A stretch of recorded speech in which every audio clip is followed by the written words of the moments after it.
আওয়ামী লীগকে পুনর্গঠনের জন্য চলতি মে মাসেই ভারতের গোয়েন্দা সংস্থা ও হাই কমিশন বাংলাদেশের রাষ্ট্রীয়, বেসরকারি ও সামরিক পর্যায়ে অন্তত ২৩টি গোপন বৈঠক করেছে। এমন বিস্ফোরক দাবি করেছেন জাতীয় নাগরিক পার্টির দক্ষিণাঞ্চলীয় মুখ্য সংগঠক হাসনাত আব্দুল্লাহ।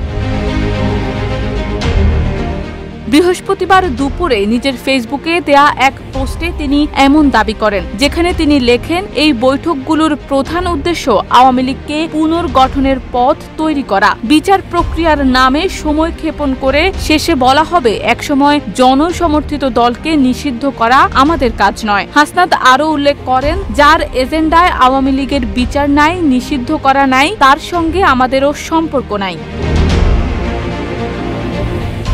এর আগে বৃহস্পতিবার সকালেই আরেক পোস্টে অন্তর্বর্তীকালীন সরকারের প্রতি প্রশ্ন ছুড়ে দিয়ে তিনি লেখেন, খুনি দেশ ছেড়ে পালিয়ে যায়, পুলিশ ধরলেও আদালত জামিন দেয়। শিরিন শারমিনকে রাষ্ট্রীয় ব্যবস্থাপনায় বাসায় গিয়ে পাসপোর্ট সরবরাহ করা হয়। দ্বিতীয় ট্রাইব্যুনাল জানুয়ারিতে হওয়ার কথা থাকলেও মে মাসে এসেও শুরু হয়নি। এই পরিস্থিতিতে আপনারা আওয়ামী লীগের বিচার করবেন? তবে এই বিষয়টি নিয়ে এখনো সরকারের পক্ষ থেকে আনুষ্ঠানিক কোনো প্রতিক্রিয়া পাওয়া যায়নি। এদিকে রাজনৈতিক বিশ্লেষকরা বলছেন, এমন অভিযোগ পরিস্থিতিকে আরও উত্তপ্ত করে তুলতে পারে।